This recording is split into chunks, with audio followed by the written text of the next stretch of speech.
Yes, yes, yo! Ayan, at grabe. Sobrang ito yung talagang mawiwindang kayo rito. Dahil napakaaga yung pagbalikwas ng karma dito sa mga nagsasamantala kay President Duterte. Ayan, grabe ito. At talaga na naniniwala na talaga ako sa karma.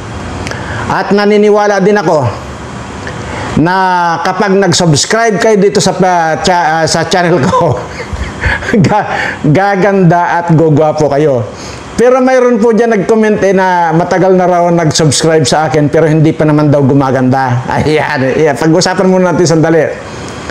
Ay kasi nga po, sana nung nag-subscribe ka, pinindot mo yung all, pinindot mo yung notification bell, tapos pinindot mo sana yung bunbunan ni Bato de la Rosa. Ay baka hindi mo nagawa yan eh. Pag hindi mo nagawa yan, hindi ka tatalab. Subukan nyo.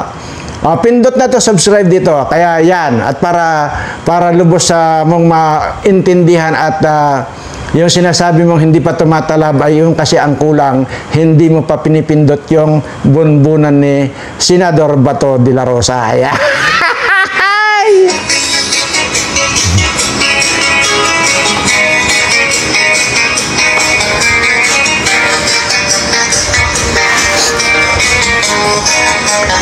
Nako po, ito na nga po ang pag-uusapan natin yung karma.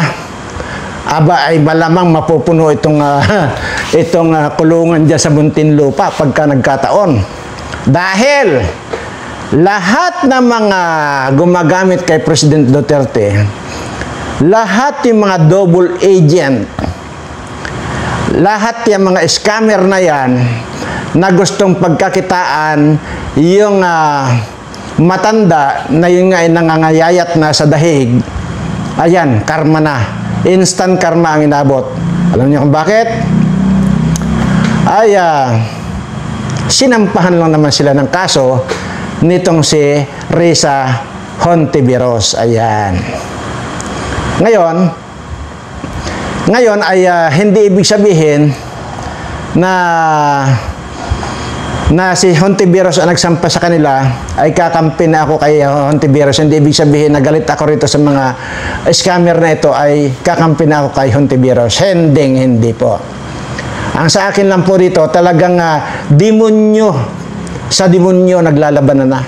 Kita nyo, di ba? Ay mga demonyo ito mga sinampahan ng kaso. Ayun nagsampa ng kaso, demonyo rin. Aba, ay tingnan nyo. Grabe talagang instant karma talaga nabot nila. Ito ang siste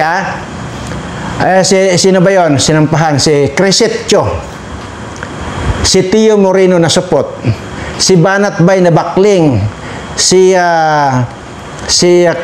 Trexie Angeles, si Rogando Sasot, at saka itong si Ulikba. Iyan ang mga sinampahan. Di ba? Ito yung mga double agent to eh. Ito yung may mga foundation. Kumakampi doon sa mga pagkukulikta ng mga pera ng OFW. Ngayon mga OFW, winawarningan ko na kayo ay baka ito, mag-inarte na naman itong Crescetio na ito, baka naman umiyak na naman yan na parang baka kung umiyak. Nako, baka madala na naman kayo dyan. Huwag kayo. Mangangailangan ito ng pangpiyansa, sigurado yan. Lahat yan sila mangangailangan ng pangpiyansa. Ay mga patay gutom ito. O di ba nga, tinulungan niya binigyan niya ni Kati Binag ng 150,000 na pang abogado. Ngayon, hindi na sila makaka-atras dito dahil sila ang sinampahan ng kaso. Sigurado na yan, mangangailangan sila ng pampiyansa. Yari kayo ngayon. Ay mga patay gutom kayo. Miss Kati Binag, ano ngayon? Kinalaban din niyo si Kati Binag, di ba? Kinalaban niyo si Maharlika. Si Maharlika yan, nagbibigay talaga ng pangpiyansa yan. Kinalaban niyo. Tingnan niyo ngayon. Hindi ko lang masabi-sabi rito dahil kung sino-sino yung mga tinulungan na rito na binigyan ng pampiyansa, anti-mano yan. Kinalaban nyo. Ngayon, nga kayo ngayon, kasi mga hampas lupa kayo, ewan ko kung saan kayo kukuha ng pampiyansa, mangungulikta na naman kayo, gagawa na naman kayo ng drama para makapangulikta kayo ng pira. Kasi nga, mga scammer nga kayo, di ba? Ngayon, kahit na hindi dahil kakampi ako rito kay Risa Hontiveros, may magagawa ako para lalo kayong idiin. May magagawa ako. At pasubukan ko, pag-iisipan ko ngayon magdamag kung yung nalalaman ko na yung tungkol doon kay Valiente na yan, at patatawagin ko yung sekretary ko dyan sa office ni Risa Hontiveros na yan. At para lang maidiin natin itong mga hayop na itong mga traidor na ito. Matapos tulungan itong mga hayop na ito, kaya yabang pa. Lalo na itong banat itong si Bakling na ito, Bakling Bay. Ito, babasahin ko lang yung mga sinampahan ng kaso. Sige, mamaya.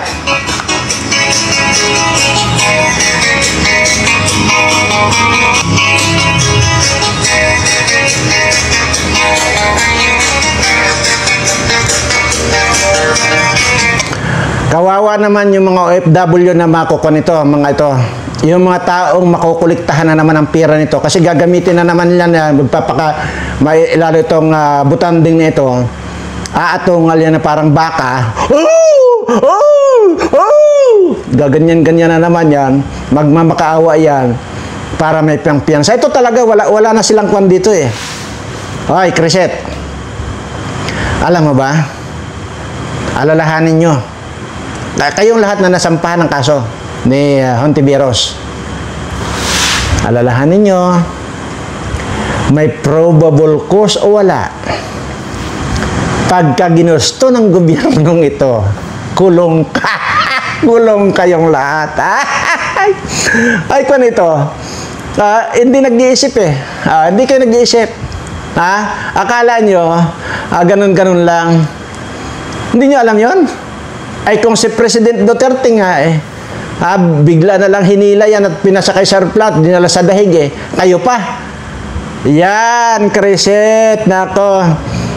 Kriset, ihanda mo na yan. Ikaw rin, Banat Bay, Baklang Bay, ihanda mo na yung puwit mo pag nandoon na kayo nakakulong sa Muntinlupa. Yan, tutusok-tusokin ng mga preso yung puwit mo doon. Kayong dalawa na Tio Moreno.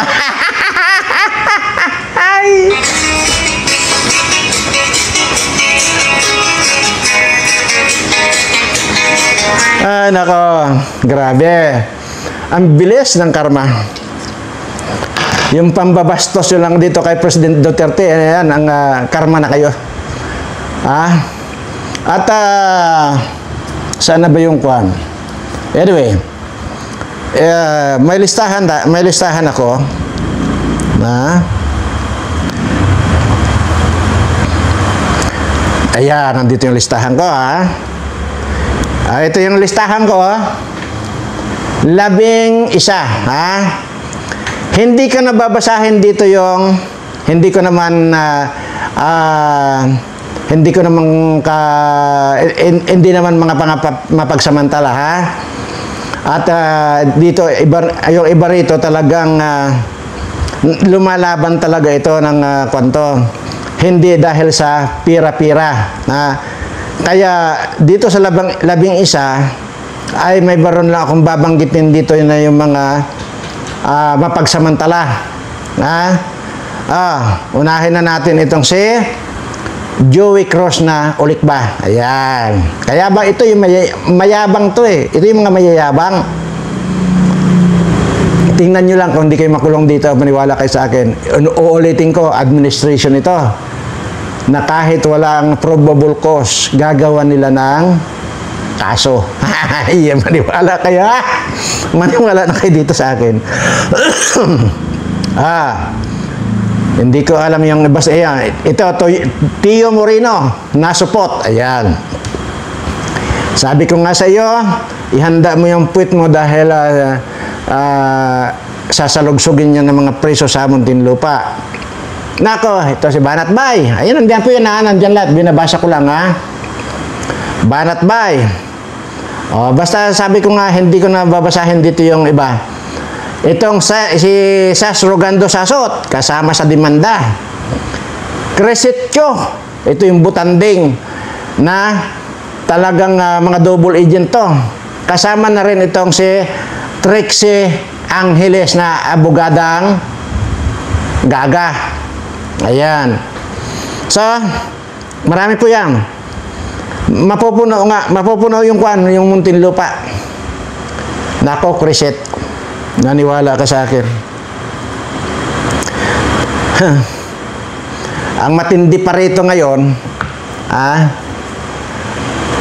ito si Joey Cruz na ito, sige magyabang ka pa, yung mga papos-pos mo dyan, na nag-obserba ka lang, political observant ka, magyabang ka pa. Wala yan. Maniwala kayo sa akin. Korte na ito. Huwag niyo sabihin na kahit pa wala kayong kasalanan, maniwala kayo sa akin, bilibid kayo. Tapos wala pa kayong pampiyansa kasi mga patay gutom kayo kung hindi na kayo makapagbinta ng libro na piki na mga foundation na yan. Wala na, hindi na kayo kakain. Tapos masasabayan pa kayo ng kaso. Naku, yari ka. Ikaw lalo, Crescit. Naku, mag-aatungal na naman parang baka ito doon sa kulungan. Ay, kawawa naman itong mga taong ito. At ito po, ito ang nakakapangilabot, ha? Maniwala ka, Crescit. Talagang, nako, Crescit. Nako. Maniwala ka. Ito na si Risa, ha? Tingnan nyo. Anyway, babanggitin din naman yung iba, pero yung iba hindi pa babanggit. Kaya, sige. Panoorin na muna natin. Tapusin nyo muna panoorin to, ha? Ayan na.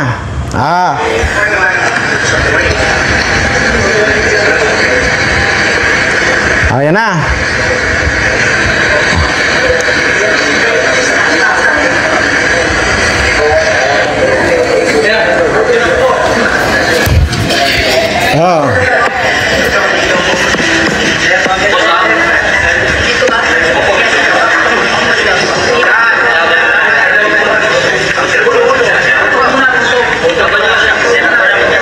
Yari ka na yung Crescit. Yan. Foto mo na po. Foto ko.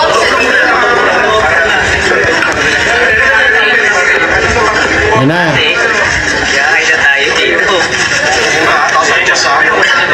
Ayan na, Crescit.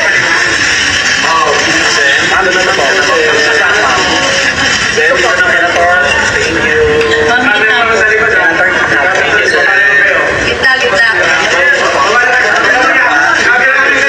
Okay. Dali lang po ulit. Bang saka dalawa. Okay.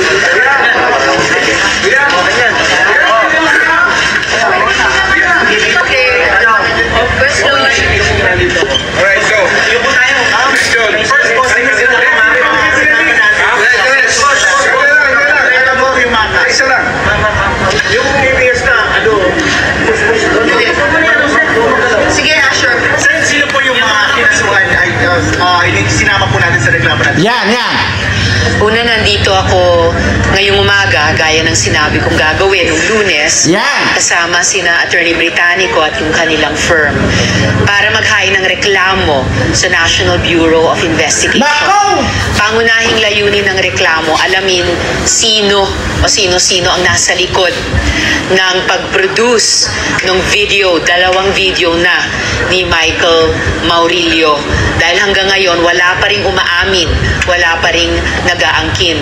At pangalawa, para imbestigahan din sa pamamagitan ng reklamo ito, yung mga vlogger Yan! na pinamumudmod at dinadagdagan pa ang mga kasinungalingang nakalagay sa mga video ni Michael Maurilio.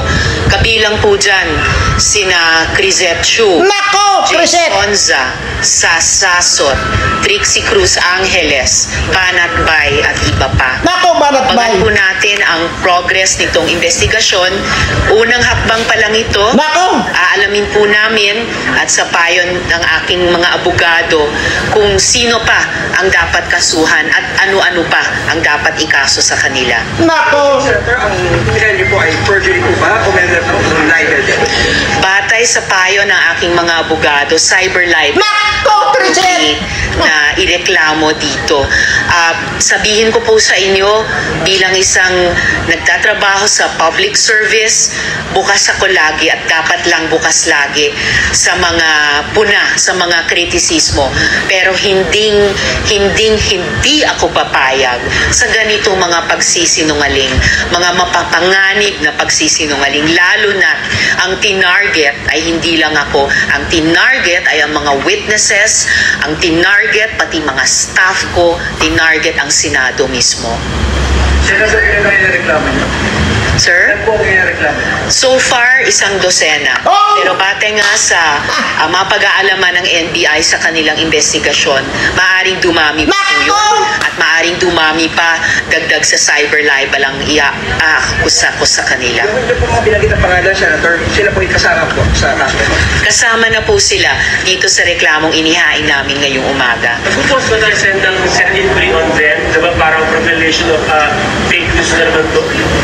Nasimulan na yan ni Senator Kiko Pangilinan nung nakaraang 18th Congress pa. At bukas naman sa kabubukas na 20th Congress na ulit o patuloy itong investigahan. Pero ngayong umaga, dito po kami ng firm ni na Attorney Britannico nakatutok sa reklamo sa NBI. At gaya ng nabanggit ko, unang hakbang pa lang ito. Nasabi ko na po nung Lunes, maghahain din po ako ng mga criminal complaints. Nako po! Kriminal! Lalo na pag mas napag-alaman na ng NBI sino talaga ang nasa likod ng pag-produce at pagmudmod ng kasinungalingang video na ito. Sir, meron na po ba kayong leak information, update about po dun sa whereabouts ni Michael Moore? Wala pa ring firm updates about that dahil pagkatapos nung kanyang mga huling mensahe sa opisina ko noon lamang June 22 at 23 nitong 2025. Imagine, just a little more than a week ago, naghuhumingi ng rescue dahil siya daw ay kinidnap ng KOGC at siya daw ay dun dinadakip sa Glory Mountain. Hanggang ngayon at nung forward namin agad sa PNP yung mga messages na yun at agad din nilang kinikilusan. Kaya lang, habang kinikilusan na yung kanyang mga mensahe noon, ay lumabas na itong video. Take note din pala, no, yung nirereklamo kong, pinaiimbestigang fake news channel, nagngangalang Pagtanggol Valiente. Bagong-bago po yan. Binuo lamang nung June 24, the day after nung mga huling mensahe ni Michael Maurilio. So, hiniling ko sa NBI ngayon alamin sino ba yung Pagtanggol Valiente na yan, sinong mga tao, sinong grupo, at dahil baka o malamang konektado yan dun sa cry for help nung earlier last month ni Michael Maurilio. Nanalangin pa rin ako para sa kanyang kaligtasan. Sana matukoy kaagad ng PNP Davao kung nasan siya at mailigtas. Pero gayunpaman, kailangan na niyang magpaliwanag at managot kung bakit siya nagsisinungaling sa mga video na ito. Sir, do you believe in the theory na maaaring pinipilit na po si Michael Maurilio? His statement was not on his own volition at siya po ay in great danger? Kung kinidnap talaga si Michael Maurilio at dahil doon ay kung nasa matinding panganib siya ngayon, all the more sana ay mapasakamay na siya ng PNP para sa mailigtas sa anumang panganib na maaring pinaglalagyan niya at para din pwede siyang maimbestiga ng NBI batay dito sa reklamo ko at maging bahagi siya ng pagbuo ng kwento. Sino ba ang nasa likod nitong kampanyang ito ng pagsisinungaling, fake news, witness tampering, at saka psychological warfare. Okay. Do you think it's also appropriate that the government or Senate on their part, gumawa po ng action para ma-rescue nga po ito kasi parang it's like a invitation. Well, ang Senado, dahil kami po ay legislative body, hindi po namin mandato o kakayahan mag-rescue ng mga kababayan nating nasa panganib. Kaya nga po yung mga huling mensahe yun ni Michael Maurilio sa PNP Davao namin agad ibinigay para kanilang ma-actionan. At hanggang ngayon, inaasahan kong ma-actionan nila ang sitwasyon, kung ano man yun, ni Michael Maurilio, at para mas mapalalim pa yung hiniling kong investigasyon ng NBI sa reklamong ito. Maraming salamat. Yan! See? Puta. Yan nga. Puro- Yan na nga yung sinasabi ko. Diba? Karma. Ang agan na karma itong mga double agent na ito. Kinalaban nyo si Marlica, kinalaban nyo si Kati Binag, wala kayong pampiyansa. Kasi nga, sabi ko, mga patay gutom naman talaga itong mga ito. Kaya nga, dumidiskarte na lang sa mga paggamit sa pangalan ni President Duterte. Yan po yan. Ngayon, kung pa lang yan, pauna pa lang daw. Sinasabi naman ni Risa, pauna pa lang yan. Mas marami pa. Hindi ko alam kung kasama ako dyan. Dahil sinabi kong maputla ang biya. Okay, hindi yan. Pero ganito lang yan eh. Ano kaya ngayon? Itong mga mayayabang na ito, gusto ko madiin itong mga ito. May mga iniisip na ako eh. Para lang lalong madiin itong mga double agent na ito eh. Na kumakalaban dito kay Marlica. Ang naiisip ko dyan, ano kaya kung sasabihin ko dyan kay Risa Hontiveros ngayon, patawagin ko yung sekretary ko.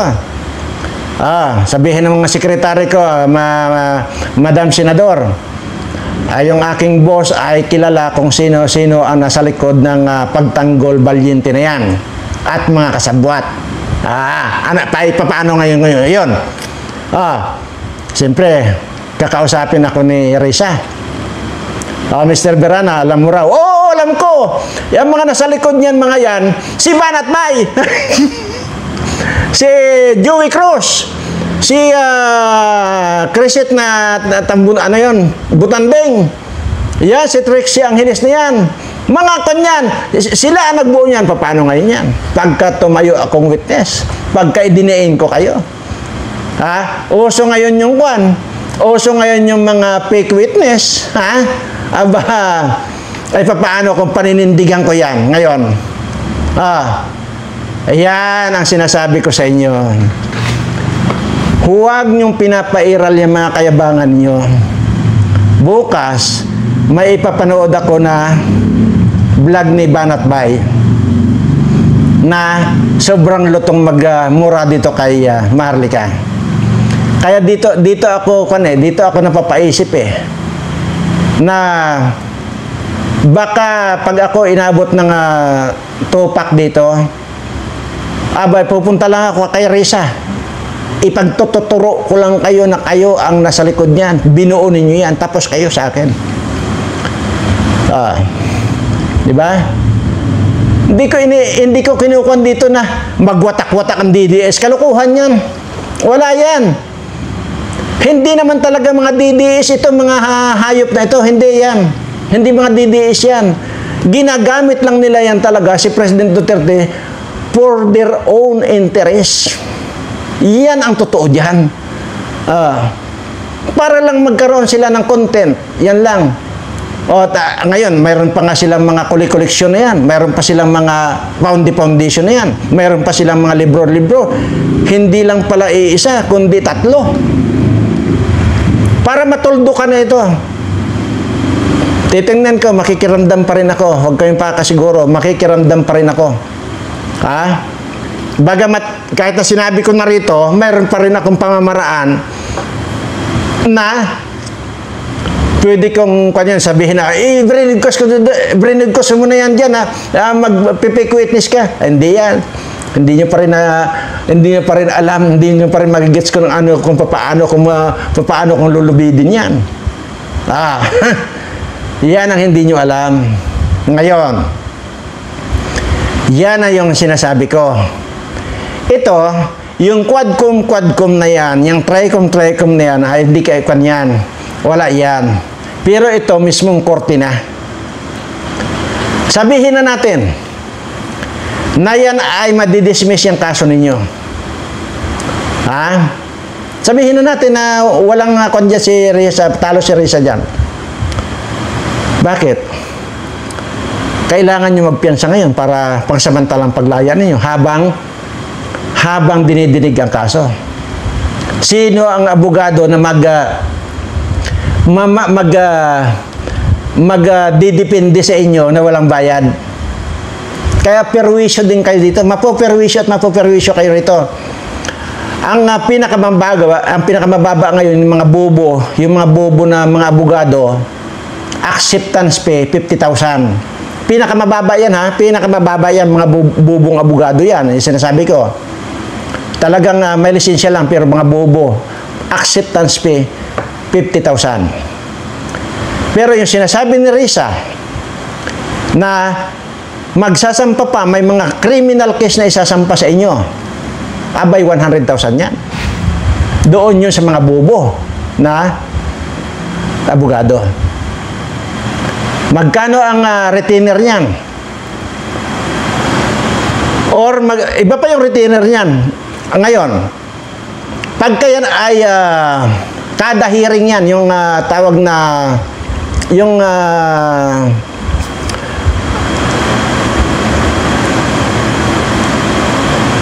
basta pag-attend ng hearing, kada hearing yan, a-attend lang ng hearing yan. Ang sasabihin lang dyan ang sasabihin ng abogado ngayon dyan na bobo ay ganitong postpone ng hearing. Dahil ganon yung kliyente ko. Kahit na-postpone ang hearing, magbabayad ka pa rin ng either 3,000 or 5,000. Ganyan yan. Nandiyan ngayon sa kalakaran yan. Kahit na ipopostpone niya yung hearing. Pagtatagalin yan, bayad ka ngayon. Maliban doon sa 100,000, magmula sa 50,000, 100,000, ay kasi criminal na yan. Yung sinasabi ni Risa, 100,000 na yan. Maliban doon sa 5,000 kada appearance fee pala yun, appearance fee yung kada hearing may bayad kayong 5,000 o 3,000. Paano kung mapospon yun, mapospon? Bayad kayo ngayon ng bayad ng 5,000 kada appearance. Maliban, sabi ko doon sa 100,000, Tapos, ang matindi nito ngayon, dahil bubo yung kukunin yung abogado, kasi wala naman tatanggap sa inyo ganung presyo na maliit lang.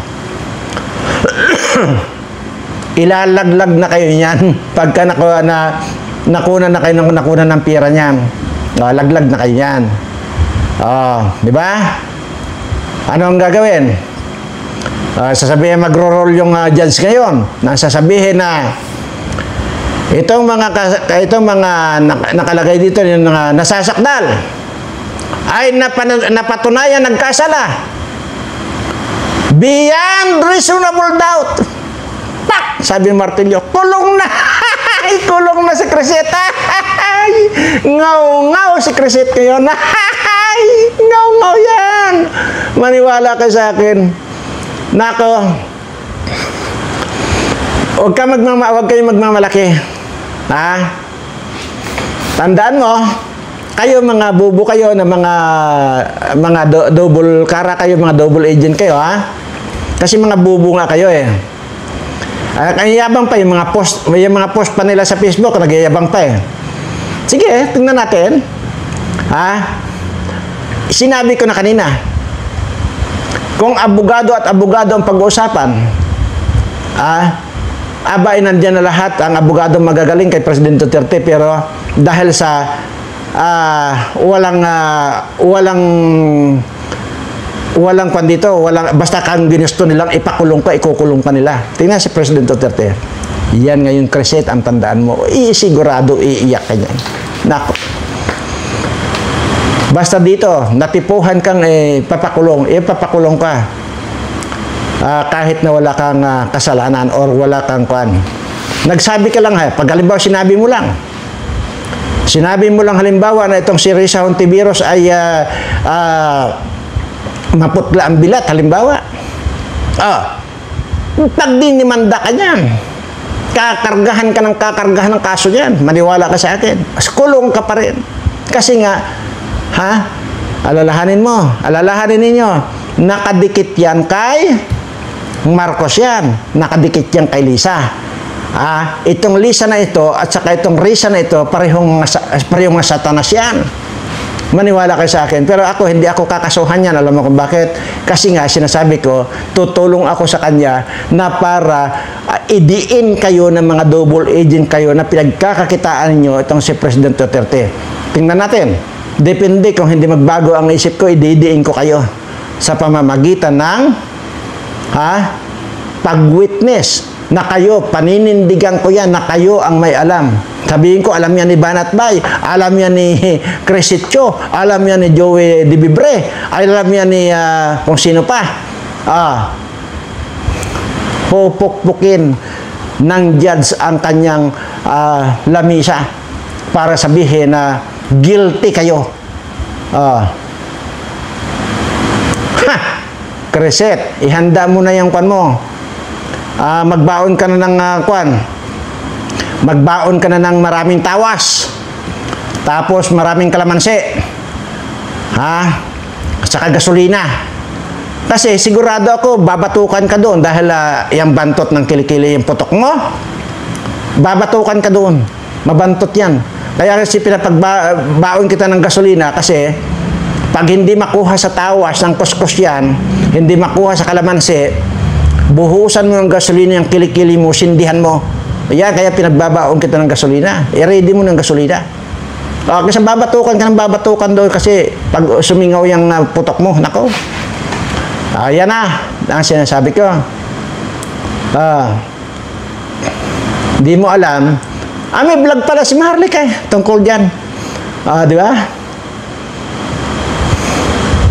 Kinalaban nyo, pues,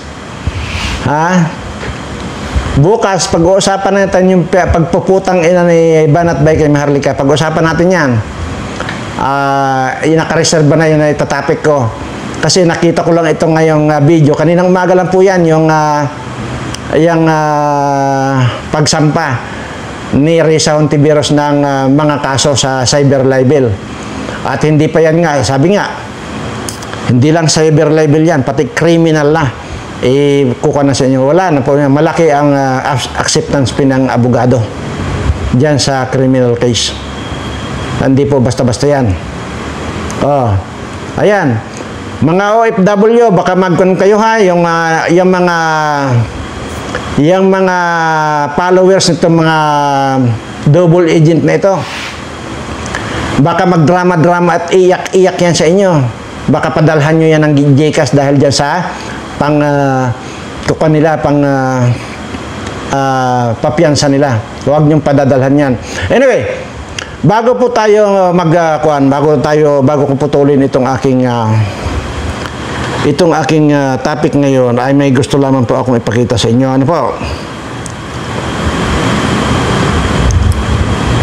Saan ba yun?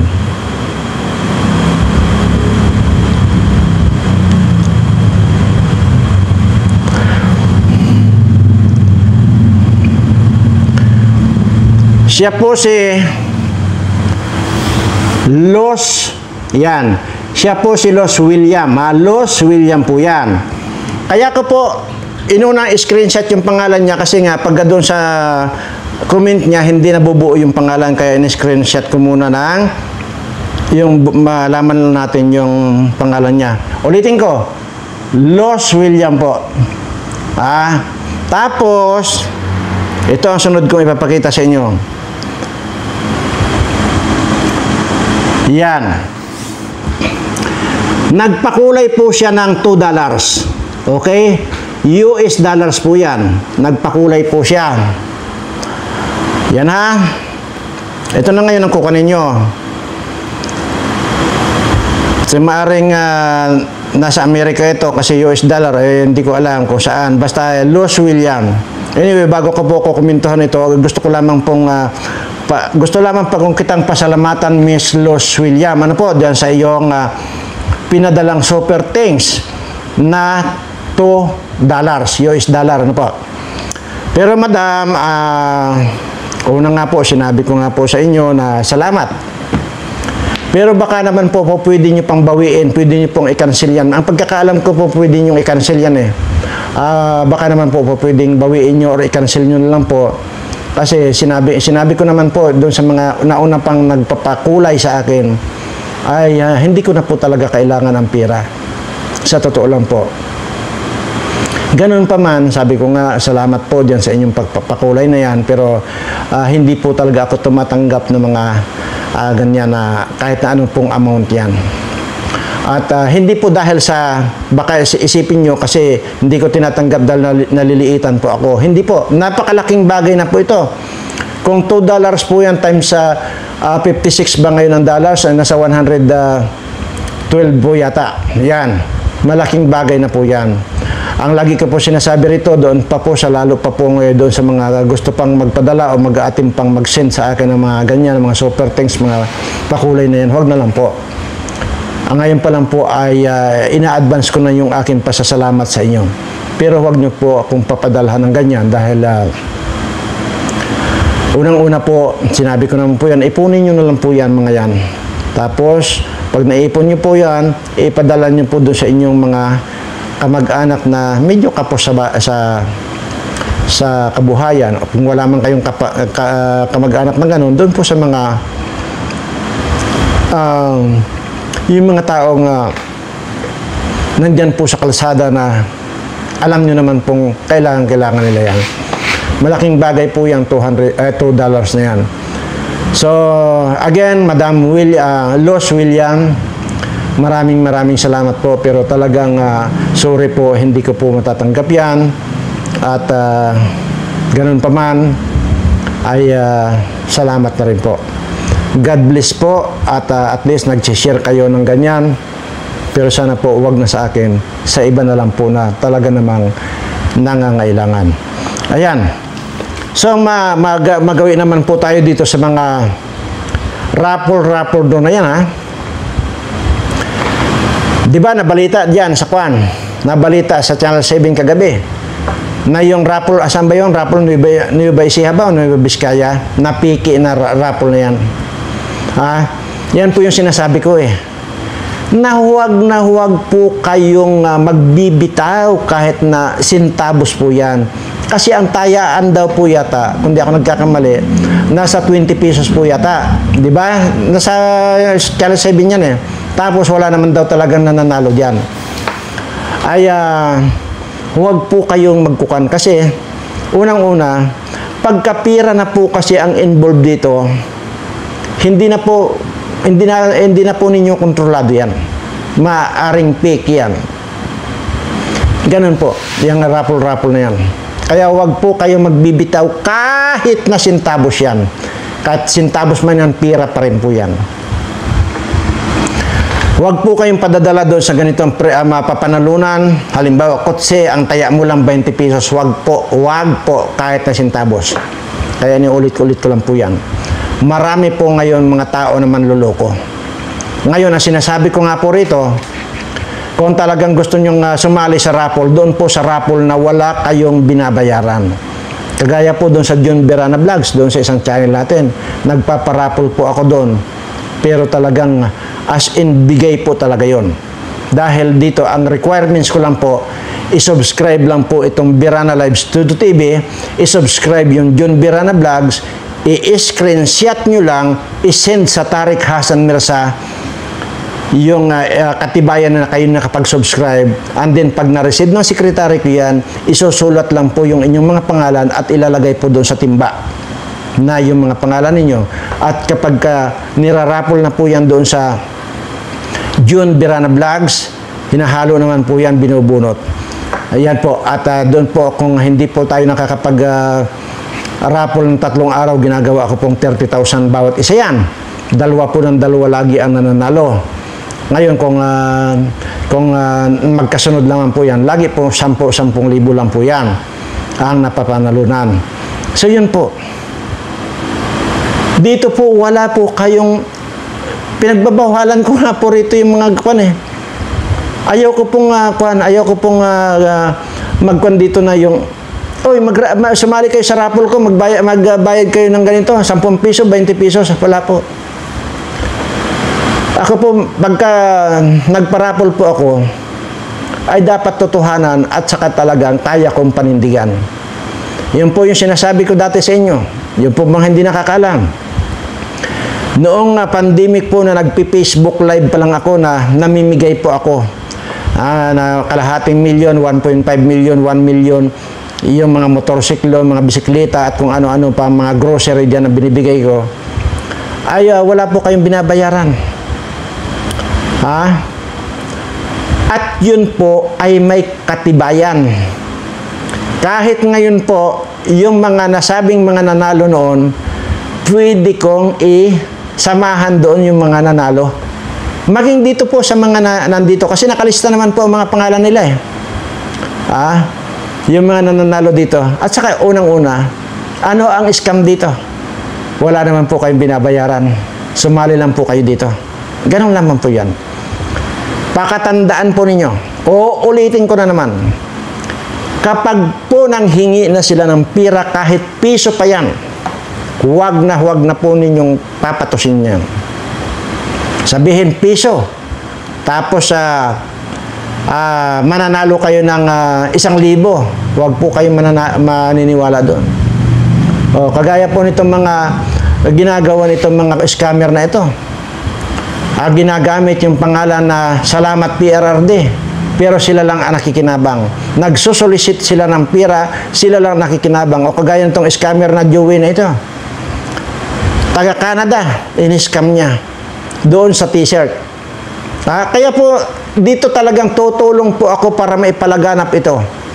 Para malaman po ninyo yung mga taong mga scammer. Pagkatapos nagpadala ng 5,000 yung OFW natin na taga Canada, wala na, nag-deactivate na ng Facebook yung Joey na yan.